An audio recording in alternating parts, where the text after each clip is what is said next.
कभी कभी एक छोटी सी चूक भी एक विशाल समस्या का रूप ले लेती है और आज भारत ठीक इसी स्थिति में फंस चुका है। नेपाल, जिसे भारत हमेशा एक छोटे भाई की तरह समर्थन देता आया है, आज भारत की अर्थव्यवस्था को एक नाजुक मोर्चे पर चुनौती दे रहा है। लेकिन हैरानी की बात यह है कि इतनी गंभीर स्थिति होने के बावजूद भारतीय मुख्यधारा मीडिया में इस पर चुप्पी छाई हुई है। यह मुद्दा है खाने के तेल यानी एडिबल ऑयल के व्यापार का, और इसमें नेपाल ने जिस चतुराई से खेल खेला है वह भारत के किसानों, उद्योगों और सरकारी राजस्व सभी को गहरा नुकसान पहुंचा रहा है। दोस्तों, भारत में एडिबल ऑयल की खपत पिछले कुछ वर्षों में बेतहाशा बढ़ी है।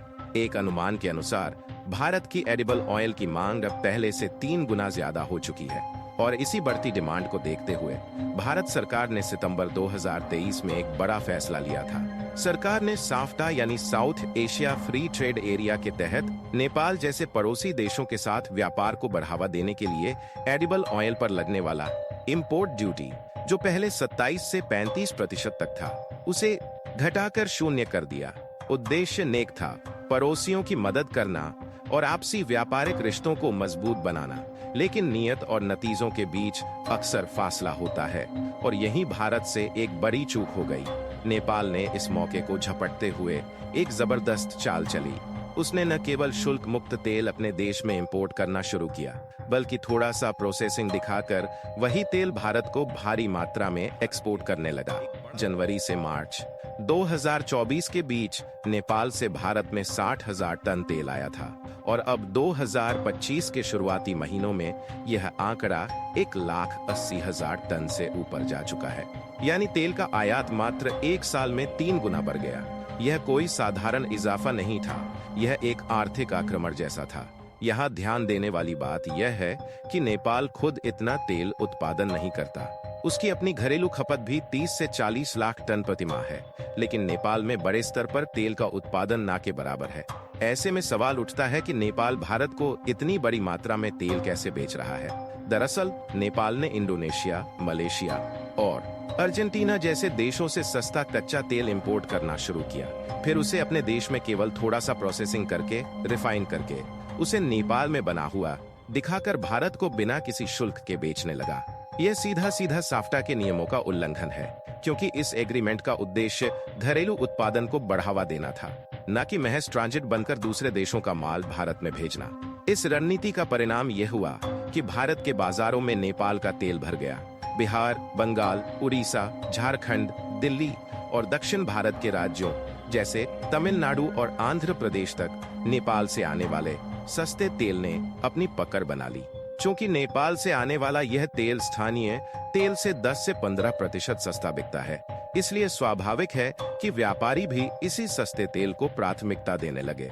इसका सीधा नुकसान भारतीय किसानों को हुआ, खासकर मध्य प्रदेश, उत्तर प्रदेश के बुंदेलखंड और महाराष्ट्र जैसे इलाकों में सोयाबीन की खेती करने वाले लाखों किसानों को। स्थिति इतनी गंभीर हो चुकी है कि भारत के लगभग 70% सोयाबीन रिफाइनिंग प्लांट पूरी तरह से बंद हो चुके हैं।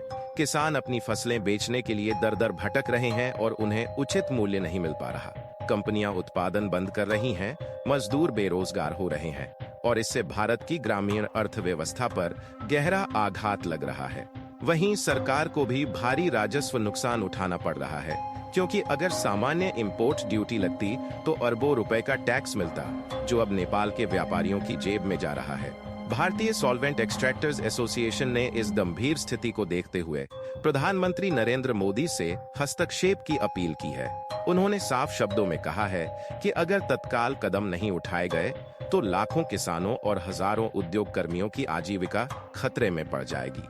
भारत सरकार के पास अब भी इस स्थिति को सुधारने के कुछ विकल्प मौजूद है। पहला और सबसे जरूरी कदम है मंथली इंपोर्ट कोटा लगाना, यानी नेपाल से हर महीने सीमित मात्रा में ही तेल आयात करने की अनुमति देना। इससे बाजार में अचानक तेल की बाढ़ नहीं आएगी और घरेलू किसानों व उद्योगों को प्रतिस्पर्धा करने का मौका मिलेगा।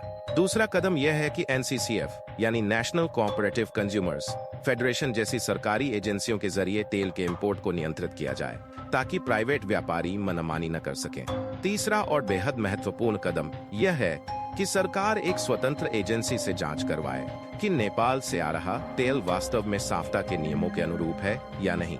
अगर कोई धोखाधड़ी पाई जाती है तो तत्काल इस व्यापार पर रोक लगाई जाए और नेपाल से पुनः बातचीत कर नए नियम तय किए जाएं।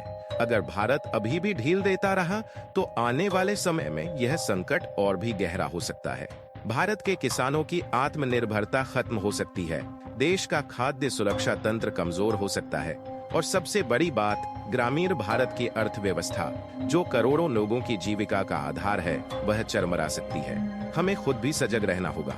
जब भी हम बाजार में तेल खरीदने जाएं, कोशिश करें कि मेड इन इंडिया टैग वाले ब्रांड का तेल खरीदें। अगर हम सस्ते विदेशी तेल के लालच में अपने ही किसानों और उद्योगों का नुकसान करेंगे तो दीर्घकालिक रूप से नुकसान हमारा खुद का ही होगा, क्योंकि अगर किसान कमजोर होंगे, अगर हमारे उद्योग बंद होंगे तो भारत की आत्मनिर्भरता भी कमजोर होगी। आज जरूरत इस बात की है कि हम सभी जागरूक बने, सरकार से सख्त कदमों की मांग करें और अपनी खरीदारी में भी राष्ट्रहित को प्राथमिकता दें, क्योंकि सच्ची देशभक्ति केवल सीमा पर लड़ने से नहीं होती, बल्कि अपने देश के उत्पादों को अपनाकर भी होती है। तो दोस्तों, आप इस पूरे मामले पर क्या सोचते हैं? क्या भारत को नेपाल के साथ फिर से बातचीत करनी चाहिए? क्या नेपाल के इस दांव पर भारत को कड़े कदम उठाने चाहिए? अपनी राय कमेंट में जरूर बताइए। अगर आपको यह जानकारी उपयोगी लगी हो तो इस वीडियो को लाइक करें, शेयर करें और हमारे चैनल को सब्सक्राइब जरूर कर लें, ताकि आगे भी आपको ऐसी महत्वपूर्ण और छुपी हुई खबरें समय पर मिलती रहें। जय हिंद।